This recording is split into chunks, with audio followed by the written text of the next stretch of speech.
And this is why I think, losing a squash match, when people talk about failure to me is not really something that exists unless it's catastrophic. Yep. Failure is like an atomic bomb. That's it. It's the end. Losing is part of winning, if that makes sense. So the world number ones lose. My brother did a lot of losing to get to world number one.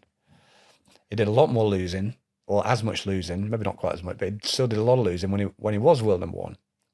Okay, so world number ones lose. The best players lose. Michael Jordan won 6 NBAs.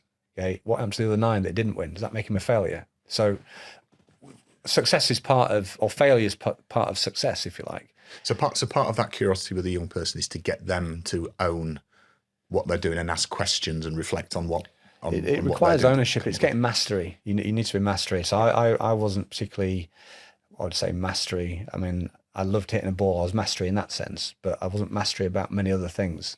And I think as coaches, as facilitators of learning, growth, leaders, if you like, we've got to open those doors and ask the questions, okay, you're not able to perform this skill. Why is that then?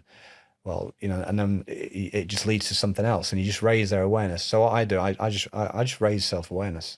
If you raise self-awareness and you make them aware, they might come to me for a lesson. Say, for example, a typical coach in a club, you pay for an hour lesson and you go away and you come back in the following week and you pay another hour. Yeah.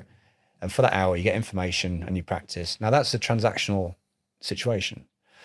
What if it's more transformational than that? So you set the conditions for growth and raise self-awareness and they take ownership. So then the learning takes place far more when they've left you. Outside, yeah. Yeah, for that hour, you've got the growth and the learning, but then they're going home and they're going, right, I want to master this. And it becomes mastery. It becomes a mastery thing and they take ownership of it. And that's how you get resilience.